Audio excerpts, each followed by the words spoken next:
संकल्पित वेळा थांबायचा आहे. तो भगवान श्रीकृष्णाचं चरित्र असं आहे, पृथ्वीवर पाप झालं होतं आणि धावत्या वेगात एक एक प्रमाण देत आपण पुढे जाऊ.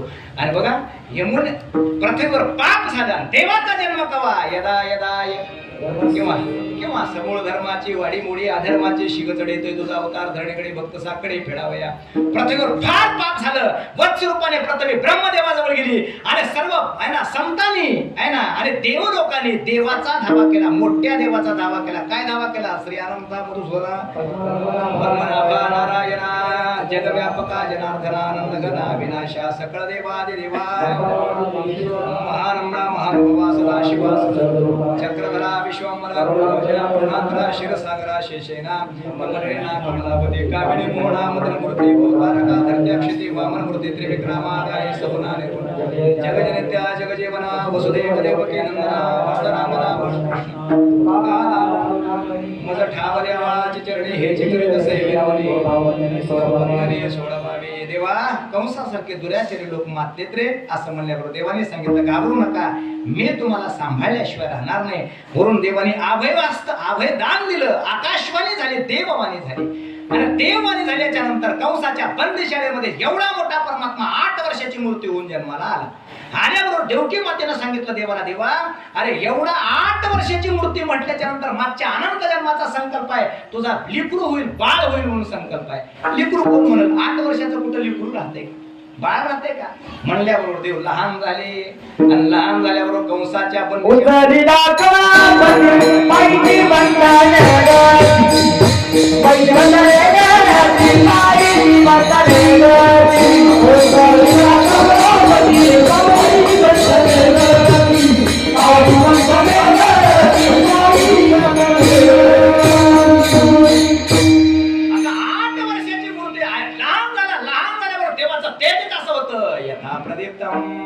जीर्णं पतंगा विशन्ति नाशाय स्मृद्ध वेगा तथैव नाशाय विशन्ति लोका तवापि वक्त्राणि स्मृद्ध वेगा. त्याचं तेज कसं होतं? या चंद्रवसी यज्ञ तेजो विद्धे मामकम, असं अत्यंत तेज त्या देवाचं. आणि त्या देवाकडे पाहिल्याबरोबर पाहिली या वेदना वैसे वेजडोनिया आहे की नाही. आणि संकट कसले होते? देव जिथं जन्माला आला, माय बापा आहेत ना बंदिशाळेत आहेत, माय बापाच्या हातापायामध्ये बेडे आहे ना, जिथं घातले तिथं बंदिशाळे कुलप लावलेले आहेत, रक्षपा राखण आहे, शत्रू मारण्यासाठी आठवा म्हणून मारण्यासाठी तयार आहे, रात्र आहे, कुठं येऊन ठेवावं तर यमुना माय भरून चाललेली आहे. आता कुणाला काय सांगावं, हे संकट पडलेले आहेत. आणि तो देव असा लहान झाला, तेज आहे देवाचं. आणि असा सुंदर देव राजस सुकुमार मदनाचा पुतळा असा सुंदर देव दिसला. दिसल्याबरोबर मग माय म्हणजे ती देवकी माता आणि वसुदेव म्हणू लागले, देवा एवढा मोठा आहेस रे, एवढा श्रेष्ठ आहेस, एवढा देखणा आहेस, तुला कुठं ठेवावं र? म्हणल्याबरोबर दिवंडाचा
आणि मदने हे गोकुळाला कावर माया उपजले ते येथे ठेवे मज आली येथे.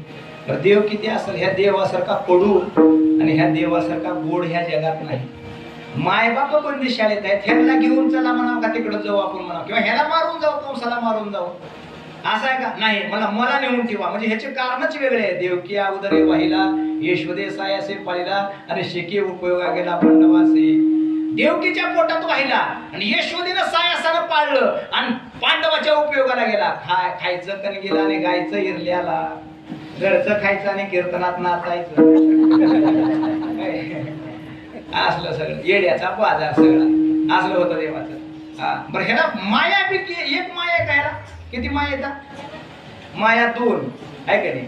आणि बाप, ह्याला देवाच्या बापाचं नाव काय? नंदराच्या कोणाच्या बापाचं नाव आहे?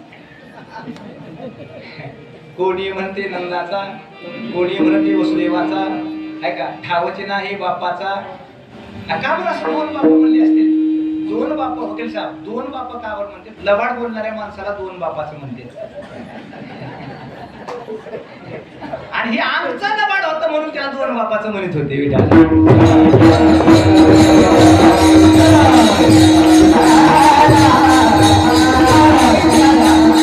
कौरव पांडवाच्या युद्धामध्ये दुर्योधनाला म्हणला होता, मी एकटा एका बाजूने आहे आणि माझं सैन्य एका बाजूने आहे आणि मी शस्त्रास्त्र धरणार नाही, असं त्याचं बोलणं होतं. मी शस्त्रास्त्र धरणार नाही, उगा पांडवाच्या रथावर बसून काही युक्तीच्या चार गोष्टी सांगा मला, आणि शस्त्रास्त्र युद्ध करणार नाही मला, असं तिथं म्हणला होता. आणि भीष्माचार्यासोबत युद्ध लागलं. भीष्माचार्याने अर्जुनाला एक बाण मारला, ध्वज तोडून टाकला, दुसरा बाण रथाचा आग तोडून टाकला, तिसरा बाण हातातलं धनुष्य उडवून टाकलं, चौथा बाण अर्जुनाच्या मस्तकात मारला, अर्जुन मूर्छेत पडला. आणि हेनं सारथी करायला पुढे बसला होता. देव म्हणला, माझा अर्जुन पडल्यास ह्या सारथ्यपणाला का हँडगा लावायच्या का? देखा नवरत या प्रभूचे अद्भुत प्रेम भक्ताचे, जे सारथ्य पार्थाचे करीतोसे. काय नाही म्हणलं, आता काय खरं नाही गडे, मला संपलं म्हणलं. ते तुटकर रथाचं चाक घेतलं, सुदर्शन चक्र म्हणून भीष्माचार्याच्या अंगावर धावलं. पितामह भीष्म म्हणले, बस म्हणले. अरे भीष्म पण केला खरा, अरे माझ्यात अशी ताकद होती म्हणला. भीष्म देवाला शस्त्र धरायला लावून असे, असा माझा पण होता. नैष्ठिक ब्रह्मचारी होते ते भीष्माचार्य. आणि भीष्माचार्यातला अजून एक प्रताप होता, स्वतःचं 12 वर्ष तारुण्य बापाला दिलं होतं आणि बापाचं लग्न लावून दिलं आणि आपण जन्माचा संन्यास घेतला होता. त्याचं नाव पितामह भीष्म होते. विठाला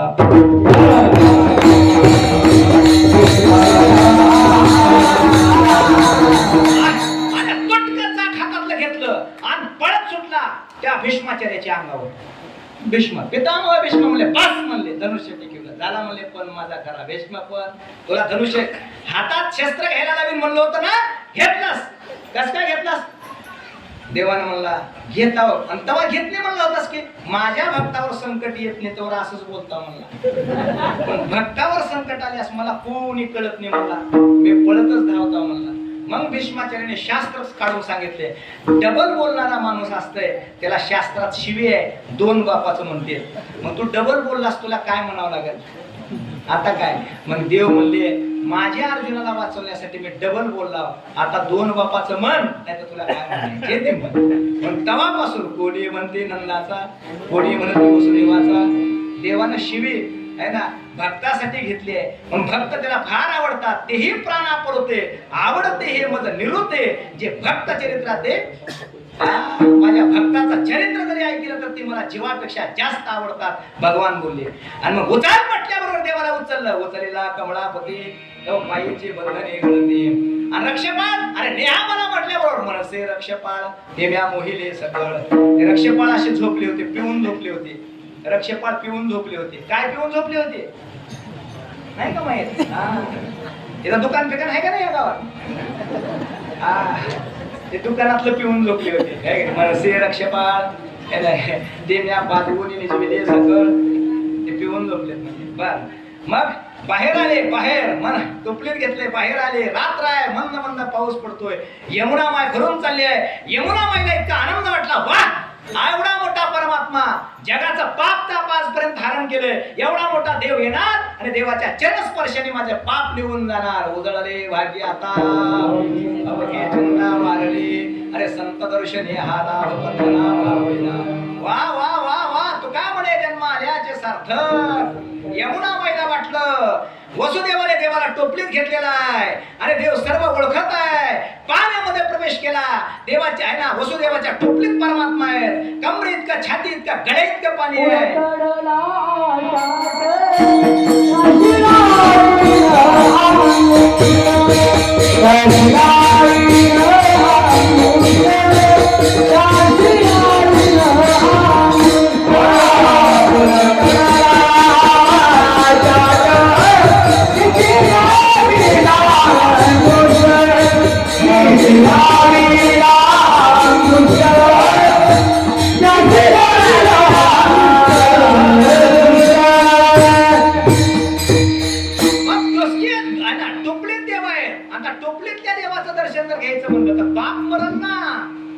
वसुदेवाच्या टोपलीत देव आहे आणि त्या देवाचं दर्शन यमुना माय घ्यायचे म्हणाले. बापाची पुण्यतिथी होईल की नाही? आणि बाप जर ह्यानं जन्मल्यास बाप जर मेलं तर लोक काय म्हणतील? बापाच्या मुळावर आले म्हणतील. म्हणून लय हुशार त्यानं त्या टोपलीतला बारकच होतं पण असा पाय काढला, पुरत चढाला आचाट आणि त्याशी लावेला अंगुष्ठ. त्याला पाय लावल्याबरोबर आता पोटे धावे मन आणि तुमचे चरण देखलिया. गंगा माय समाधान झाली, वा वा म्हणजे यमुना माय समाधान झाली आणि समाधान झाले, वा वा. अशी यमुना माय अशी दुभंगल्या गेली है ना, दुभंगते कवा कवा दुभंगली आहे ना, असे पाणी सुद्धा थांबते तपा पुढं, असं पाणी सुद्धा थांबते. तिनं समाधान झाली, देवाला अशी वाट दिली. एकदा ऋषी पत्न्या पलीकडे अडकल्या होत्या आणि दुर्वास ऋषी अलीकडे थांबले होते. त्या ऋषी पत्नीने सांगितलं यमुना माय भरून चालली आहे, आम्हाला आमच्या घरी जायचे आहे आणि आमचं कसं आता. आणि त्यावेळेस महर्षी दुर्वासाने सांगितलं या तुम्हाला यमुना माईकडून वाट करून देतो. पुन्हा सांगितलं होतं दुर्वासानं. यमुना माय कवा कवा थांबले आता सांगत बसत नाही, पण एवढं गोष्ट आहे का. दुर्वास ऋषी 60 खंडे अन्न खात होते भीमासारखं आहे ना, आणि 60 खंडे अन्न खाणारे दुर्वास ऋषी यज्ञ पत्न्याला अलीकडे यायचं होतं, वाट तर मिळत नव्हती. दुर्वास कडला आले आणि थांबले आणि यमुना माईच्या पुढे यमुना माईचं पाणी हातात घेतलं आणि संकल्प सोडला, माय 60 खंडे अन्न खाऊन जर मला उपवाशी राहिल्याचं पुण्य लागलं असेल तर तू अशी या यज्ञ पत्न्याला ऋषी पत्न्याला वाट दे. संकल्प सोडला. आता 60 खंडे अन्न खाल्ल्यास उपाशी राहते होय आणि त्याचं पुण्य मिळतंय होय, कसलं आहे का हे सगळा देवाचा बाबा. सांगितलं असा संकल्प सोडला, 60 खंडे अन्न खाऊन जर मी उपवाशी राहिल्याचं मला आयुष्यात पुण्य लागलं असेल तर वाट दे म्हणून असा संकल्प सोडला. कृष्णार्पण. संकल्प सोडल्याबरोबर यमुना माय दुभंगल्या गेली. कसं असं झालं असेल, 60 खंडे अन्न खात होते पण प्रत्येक घासाला कृष्ण चिंतन करत होते. शास्त्रात असा नियम आहे, आपण जेवण करत असताना जर घासाला जर कृष्ण अर्पण करत असाल तर अन्न खाऊन सुद्धा आपल्याला उपवाशी राहिल्याचं पुण्य ते न चुकता आयुष्यभर केलं होतं. एका घासाला सुद्धा आयुष्यात कधी कृष्णार्पण म्हणायचं चुकले नव्हते. म्हणून यमुना माईला सुद्धा अन्न खाऊन वाट द्यावं लागली. ही उपवाशी राहण्याची नाही, नामाची ताकद आहे. नामाची ताकद नाही तर घासाला देवाला न विसरल्याची ताकद आहे. विठाला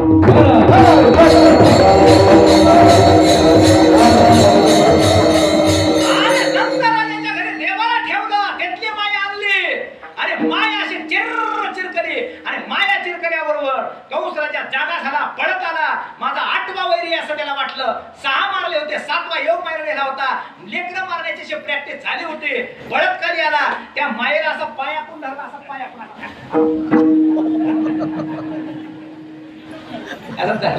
आणि असा पायाकून धरला आणि असा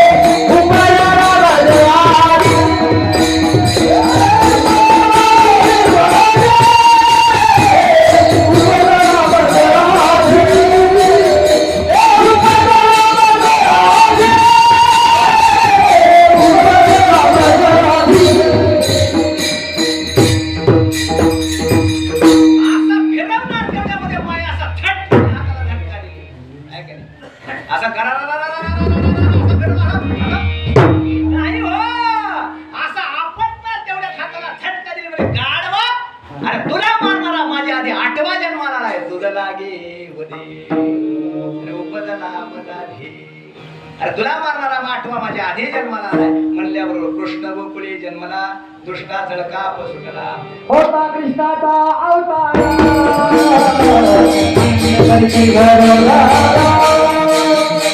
आनंद करती घरोघरा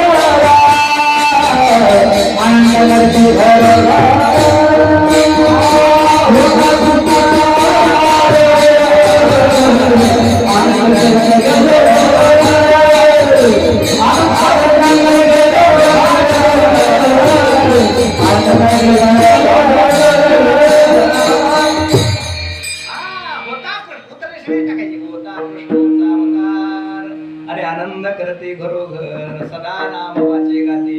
आणि मग त्या लहानपणामध्ये काग बघिटा सगळे मारले महाबळ म्हणा आहे ना गर्ग म्हणून जातक पाहिलं होतं. यशोदे भाग्य आहे तुझं असला एवढा मोठा परमात्मा जन्माला आला. खुश झाले. काही वेळाने महाबळ भट्ट आले आणि महाबळ भट्ट ब्राह्मणाचा वेश टेणे टोपी माळा घातल्या होत्या आणि त्यांनी पंचांगण पाहिलं आणि सांगितलं यशोदे हा कुळाच्या मुळावर आहे, हा अत्यंत दुर्दैवी आहे, व्याभिचारी आहे, चोरटा आहे आणि सर्वाला मारल्याशिवाय हा मरणार नाही असला आहे. यशोदे माईने विचारलं ह्याला काय करावं, काही करायचं नाही आहे ना. येशी मध्ये जायचं, जेशिबीने गार खांदायची आणि ह्या देवाला असं उचलायचं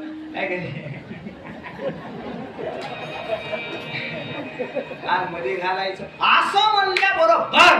आता देवाचं डिपार्टमेंट होतं कडे खाली पाठ होता. पाठ म्हणला माझ्या उराणावर बसून देवाच्या विरुद्ध असल्या देवाच्या विरुद्धाचं बोलला आणि असा पाठ असा सत्य पुण्याने विटमिला भट तिला पाठीवरील पाठ असा सप देव बाप्पाची पाठ होती. इतकी रुंद होती अशी पाठ आणि असे लाल बोन पाठ पाठीवर असा सप पाठ बसला. आणि मग देव बाप्पा म्हणजे आता राहण्यात जमा नाही, आता राहण्यात मजा नाही. 1 वाजले म्हणजे आता जावं लागतंय आपुल्या माहेरा. असा सत देव बाप्पा उठले पळत सुटले. वरी डेरा होता. डेरा म्हणला ह्या ताकाचं करायचे काय, घरचे चिकट आहेत म्हणला, कुणाला सुद्धा देत नाहीत म्हणला ताक. म्हशीचं म्हशीला नेऊन बघतेत म्हणला. देव बाप्पा आलेत आणि मग देव बाप्पाला नक्की आपण स्नान घालू म्हणल्याबरोबर वरला डेरा असा सट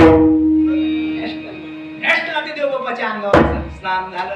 आणि स्नान झाल्याबरोबर मग उकंड त्या इरल्यामध्ये गौऱ्या होत्या. त्या गौऱ्या म्हणल्या किती दिवस लोकांवर जळावं म्हणल्या, लोकांसाठी जळावं. असले देव बाप्पा आले, गंगा चालल्या, हात देऊन घ्यावं. तिकडून त्यांच्यासारख्या जी गौऱ्या सुटल्या. पहिल्या होत्या गौऱ्या, आता गौऱ्या जाईल म्हणलं तर गौऱ्या नाही. आणि तिकडून जे गौऱ्या अशा पळत सुटल्या. देव बाप्पाला असा मार सुरू झाला. मुसळ होतं उतरणीला. मुसळ म्हणलं आता मिक्सर आलंय, आपली बदली झाली आहे, आता देव बाप्पाला मारायचो. मुसळाचा मार सुरू झाला. बस आणि मग मार सुरू झाला. देव बाप्पा म्हणले आता राहण्यात मजा नाही, असलं गाव आहे म्हणजे आता निघून जावं लागतं. देव बाप्पा पळत सुटले. पळत सुटल्याबरोबर बाज होती. बाज म्हणली आता आपण किती दिवस लोकांना बोकांडी घ्यावं, देव बाप्पाचं स्वागत करावं. म्हणून बाज अशी आडवी आली आणि बाज म्हणू लागली सुस्वागतम सुस्वागतम सुस्वागतम सुस्वागतम. असं बाज मार सुरू झाला. जाणवे तुटले, पंचांग फाटले आणि धोतर गळाले टिंबटिंबचे. असली अवस्था कुणाची झाली. आणि लहानपणामध्ये काय गवक विटा सर्व पुतना मावशी सर्वांना मारले. ये जसे चरित्र केले नारायणे रांगता गोधरे आहे. असलं चरित्र देवाने केलं. देव तिथं काय जन्माला आले तर त्याचं कारण होतं नंदराजे अष्टवसूपैकी एक वसू होते. आपल्या घरी का बरं पिदाडी लेकरं जन्माला येऊन कीर्तनाला चल म्हणलं की येईना, भजनाला चल म्हणलं की येईना, आहे का नाही? तुम्हाला म्हणणं बरं आपल्या घरी का बरं असले जन्माला येऊन त्याचं कारण असं आहे आपलं बाप आहे ना. ज्ञानोबराय जन्माला आले. भगवान श्री विठ्ठल रुक्मिणी साहेब म्हणत होत्या माऊली ज्याच्या पोटी जन्माला आलेत ना ती काय खुश असेल. धन्य धन्य जयाचे खुशी ज्ञानदेव जन्मले. आणि मग काय कुश पवित्र असेल तर त्याचं कारण यशोदा माता धरा होते. नंदराजे अष्टवसूपैकी एक वसू होते आणि भगवान श्रीकृष्ण माझ्या घरी जन्माला यावं म्हणून त्यांना नंदराजाने 10,000 कोटी वर्ष तप केलं होतं आणि त्या तपाचं हे फळ होतं. बस आहे ना. तब्येविन दैवत निर्लयाविन प्राप्त आणि भुजविन हे जप. आणि असा परमात्मा रांगत रंगणे चोरीत लोणी रांगता रांगता का रंगला त्याचे गर्भसंहितेमध्ये कारण सांगितलेले आहेत. गोकुळची भूमी अत्यंत पवित्र होती पण भगवान रांगण्याच्या निमित्ताने त्या गोकुळच्या भूमीला आशीर्वाद देत होते, अभयदान देत होते. घाबरू नकोस, कंसाला मारेन आणि तुझ्या पापाचं वजन मी कमी करेन.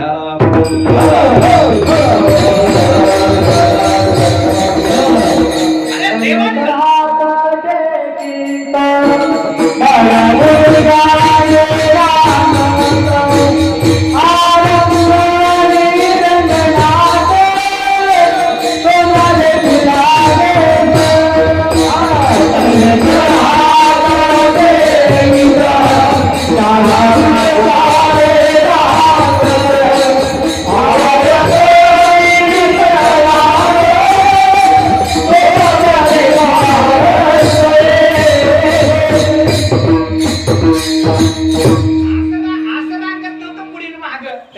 तळ हात टेकीत आणि तळवे तळ हात आणि डावा गुडघ्याला रांग.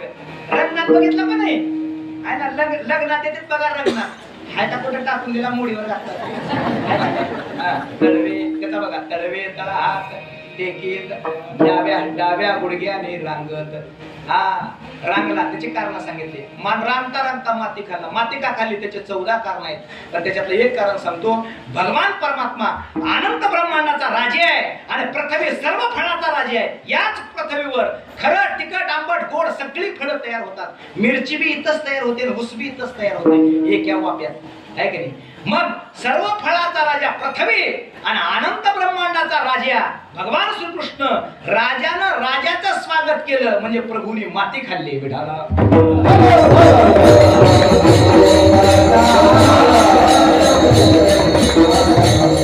अजून एक मातीचं कारण, माती खाण्याचं अजून एक कारण आहे.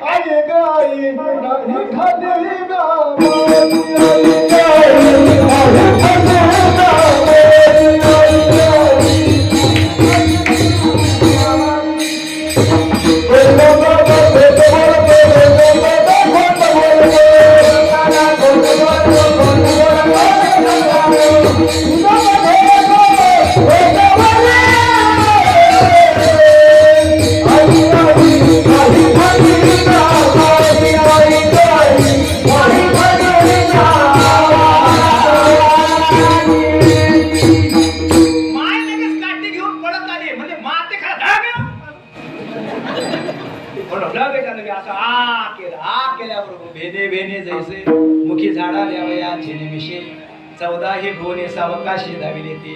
कर म्हणल्याबरोबर केल्याबरोबर 14 भुवनाचं दर्शन झालं. अहरलोक महरलोक चंद्रलोक तारालोक वैकुंठलोक कैलासलोक हे देवाच्या तोंडात दिसले. माती दिसली नाही. माती का खाल्ली ह्याचं कारण सांगतो. माती नवनाथ मला सोडू का 5 मिनिटं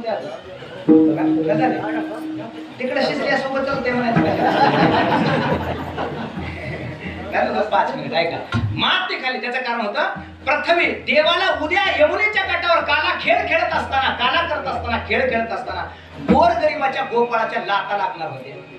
गोपाळाच्या लाता लागणार होत्या आणि मग लाता लागणार होत्या. मग आता एवढा मोठा देव गोपाळाच्या घरच्या लाता लागल्यास देवाला राग आला असता. देव म्हणला पृथ्वीमध्ये एक औषध आहे म्हणला. कोणतं औषध आहे? तिच्यामध्ये क्षमत्व नावाचा गुण आहे. कुणी नांगरा डोंगरा पूजा करा घाण करा कुणावर नाराज होत नाही आहे ना. तिच्यामध्ये अभिमान नाही, सगळ्या सगळं सारखं राहते. क्षमाया धरित्री शांत राहते. मी माती आज ह्याच्यासाठी खातोय. गोरगरिबाच्या गोपाळाबरोबर यमुनेच्या काठाला खेळ खेळत असताना त्यांच्या लाता जरी लागल्या तर मी देवा असा मला अभिमान येऊ नये. क्षमत्व नावाचा गुण माझ्या अंगात राहावा म्हणून देवाने माती खाल्ली विठाला.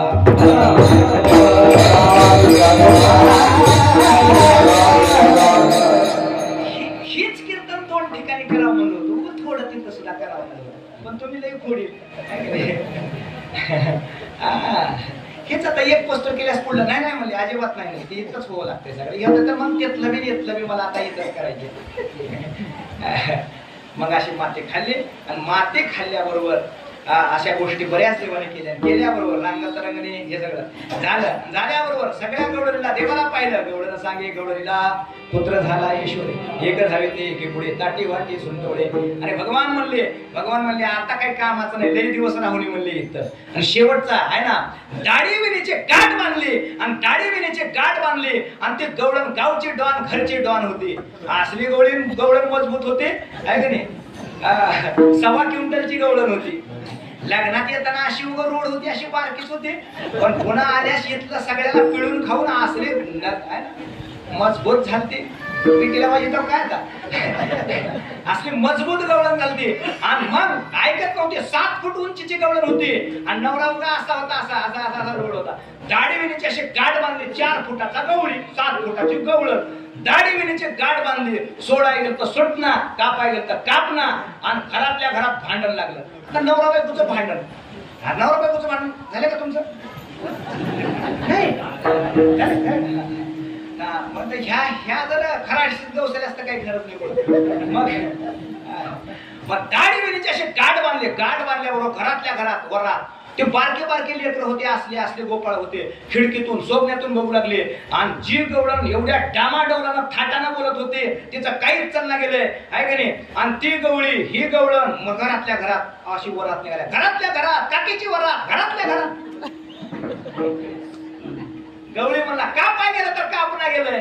गवळी म्हणला फुक पेटवाय गेलं तर पेट नाही गेलं. देवानं मारलेली गाठ आहे, साध्या ब्राह्मणानं मारलेली गाठ निघत नाही. देव बसवतो देव साधी तुम्ही मारलेली गाठ आहे का नाही निघत नाही. किती भांडण होतं नको आता. अरे काही नको म्हणतोय दुपारून तो गाडीवर बसून हो आता तर त्यासल्याची गाठ आहे. आणि मग असले गाठ मग म्हणला ती गवळी म्हणला दुःख झाल्यास शिशीला टांगावं लागतंय. त्या देवाला वाकडं बोलण्यानं ही गाठ बसले, चल देवाकड. आता इथं बसून काय ती गवळण म्हणली आता त्याच्या मायेत त्याच्याहून लबाड आहे म्हणली. हे असल्या खोड्या करते आणि माय झाकून येते. तुमची माय बरी आहे का. मग ही असली माय लबाडाची माय आहे. आम्ही बी सांगते म्हणली. आणि असा गवळी पुढे निघाला. गवळी आता दाढी वेणीची गाठ म्हणजे गवळी पुढी असेल का गवळण पुढी असेल. कोण पुढे असेल. दाढी वेणीची गाठ आहे, देवाला भेटाय जायचे घरानं सांगाय कोण पुढे असेल आता. गवळण नक्की नक्की लग्नात कोण पुढे राहते. लग्नात गवळी पुढी का गवळण पुढी. कोण पुढे. गवळी पुढी. ती बार काय कॉपी करून बोलते. आणि लग्नातच एकदा पुढी झालेलं झालं पुन्हा पुढी व्हायचं नाही. महाग राहायचं पुन्हा महाग. कुठं तीर्थयात्राला जाऊ बोज ह्याच्या डोसक्यावर गव्हाने पुढ्या.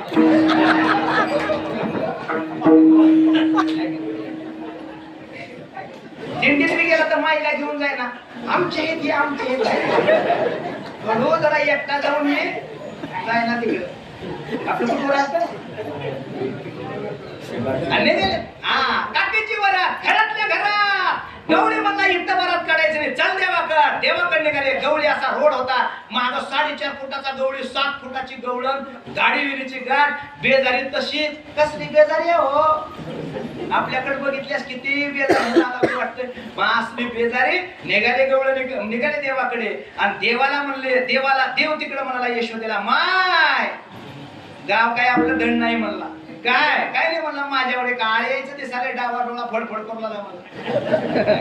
माय होती माय म्हणली काय बी होऊ दे म्हणली लबाडाची माया म्हणली. मी कसलं बी घरला येऊ दे घेईन म्हणली मी त्याला नीटच करते म्हणली. शिव माय म्हणाय काय असली माय. माय व्हानच लेकरं बिघडाव्यात सगळी. लेकराकडून व्हायचं त्याला भांडायचं. ती बी कुठं जायला आळंदी पंढरपूरला तिथंच मराला.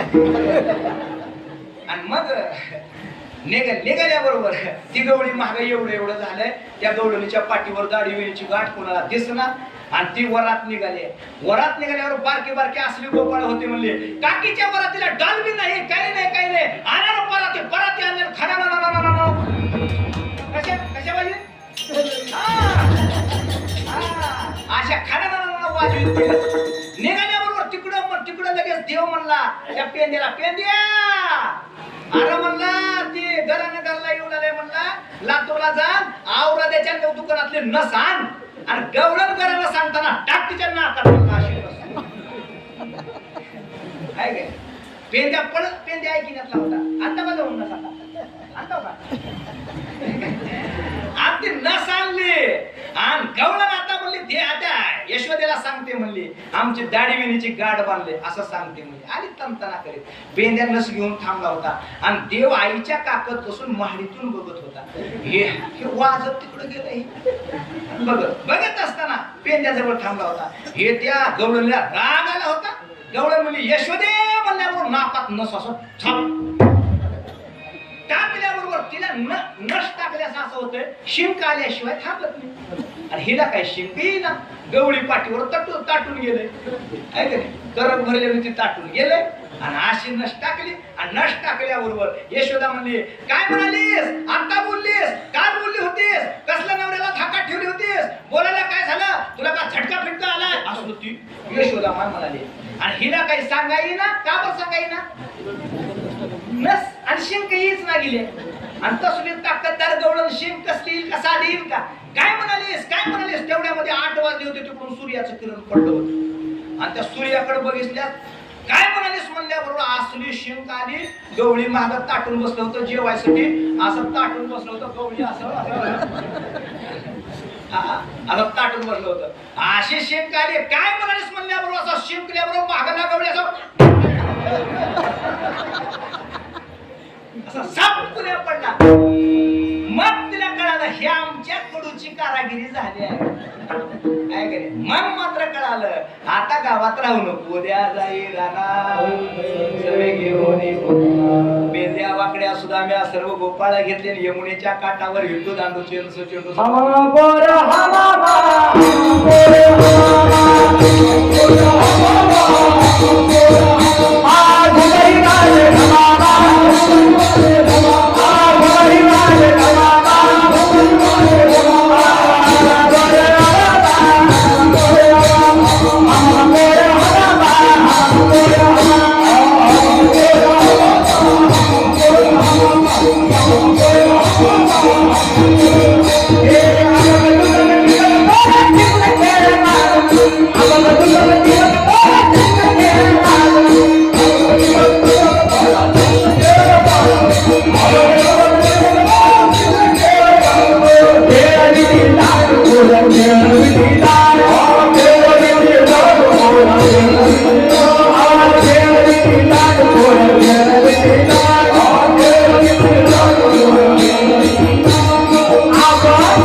खेळले एट्टू दांडू आब दुब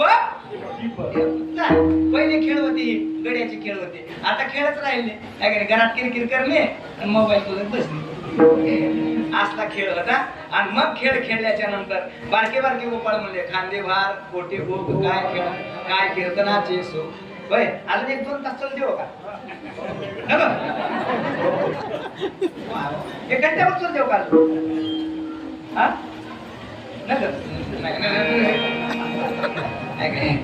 का बर आता भूक लागली स्वयंपाक तयार आहे खांदे भार कोटी भूक आणि काय कीर्तनाचे आता कशाला कीर्तन करतो आता तुका म्हणे आता खेळ मोडावा म्हणून गोपाळ असे चौकडून जमा झाले असे चौकून गोपाळ थोडं पाहायला आता चौकडून असे गोपाळ जमा झाले आणि गोपाळ जमा झाल्याच्या नंतर मध्यभागी भगवान परमात्मा थांबलेले आहेत आणि देवाकडे पाहिलं तर इतका सौंदर्य संपन्न परमात्मा आहे किरीटोज्वलात् सर्व दिक्प्रांत भागम सुरैर चिंतम दिव्य रत्नैर नर्गेहि त्रिभंगाकृतिं ब्रह्माल्यावतन सन परब्रह्मलिंगम अजम रुक्मिणी प्राण संजीवनम तन प्रसन्नम प्रसन्नार मध्ये चुकलं का काय हा म्हणा अजम रुक्मिणी संजीवनंतं परमनाम कैवल्यमेकं तुल्यं प्रसन्नं प्रसन्नार्थं देवदेवं परब्रह्मलिंगं भजे पांडुरंगं हा एवढा सुंदर देव असा थांबला प्रमाणं भवाब्दे हृदं ममकानां नितं भक्कराभ्यं धृतयेन तस्मात् विधातूर्व सत्यं धृतनाभिकोश परब्रह्मलिंगं भजे मला काही संस्कृत तसं येत नाही बरं संस्कृतम तात्पर्यम पकडतव्यम आहे का? आणि मग असा देव मध्यभागी थांबला. थांबताना सुद्धा नाटकी देव होता. असा नीट उभारला नव्हता देव. कसा उभारला? असा दीड पायावर उभारला. देहुडा चरणी असा दीड पायावर थांबला. खाली दीड पायावर. म्हणून कृष्णाची मूर्ती पाहत असताना कशी आहे? अशी सरळ नाही, वाकडी आहे. मानत वाकडं, कमरत वाकडं, पायात वाकडं. का बर? मी सरळला सुद्धा वाकडच वागता ही त्याचा नियम आहे बेटा.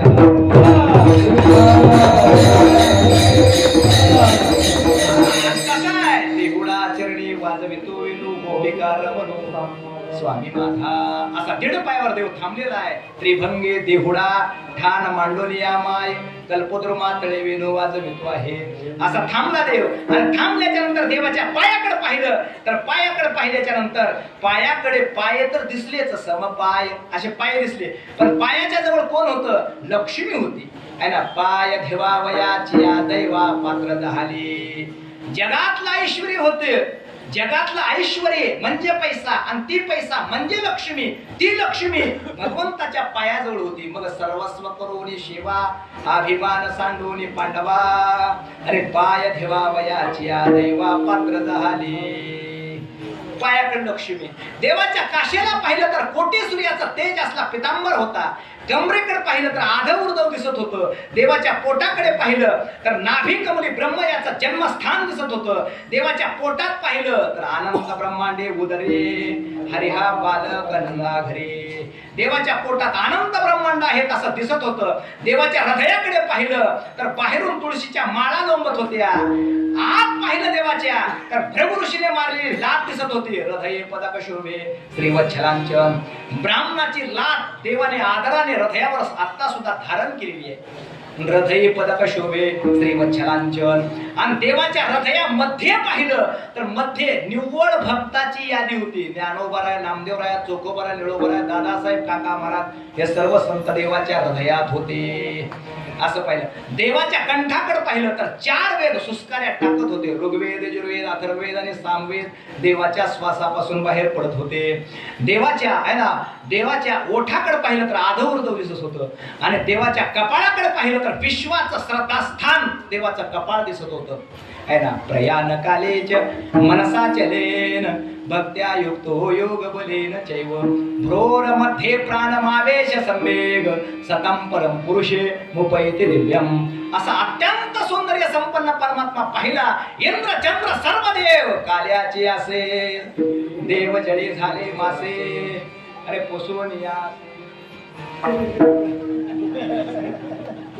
मला वाटलं मला घेऊन जाणार की विठाला विठाला.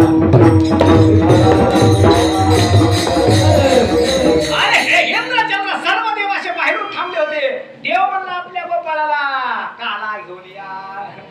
पण काला कुणाला बी द्यायचा नाही. कुणाला काला ह्यांना द्यायचाच नाही. म्हणला हे काला ह्यांना. काल्याची असे देव जडे झाले मासे आणि पोसून या हसे टिरे सांगा ते हात आजे सो सामरावते काला पहावया येते देव विसरते देह भाव आपुला आनंद न समयो वेदने तटस्थ त्या ध्याने गाई झाले श्वापदे.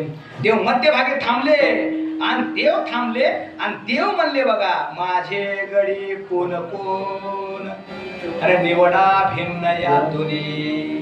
आता खरा प्रसाद मला काल्याचा द्यायचे. काल्याचा खरा प्रसाद जीव ब्रह्म ऐक्य होऊनही माझ्या स्वरूपात त्यांना एक रूप करून घ्यायचे आहे. आता काला द्यायच्या कुणाला? माझे गडी कोण कोण निवडा भिन्न यातुने. ह्याच्यातले माझे गडी कोणते कोणते घ्या असं म्हटल्याच्या नंतर असा काला हातात घेतला. गोपाळ सर्व बाजूला थांबले होते. 33 कोटी देवाचं तिथं काही चलत नव्हतं. ते लांब लांब थांबले होते. देव मध्यभागी थांबतात आणि श्लोक म्हणतात बिभ्रद वेणू जठरपटयो श्रंगे वेत्रेच कक्षे वामे पानव मसुरुंग ब्रह्मफलाम्या मुळीषु तिष्ठन मध्ये सोपरी सुरधो हासयन नर्माभिस्महि स्वर्गे लोके मिशिति भुजे यज्ञ बालके दिही. हा श्लोक देवाने म्हणला आणि आवडते गोपाळ ज्ञानोबा तुकोबा त्यांना जवळ घेतला आणि हाच काला त्यांच्या मुखात घातला. ज्ञानेश्वर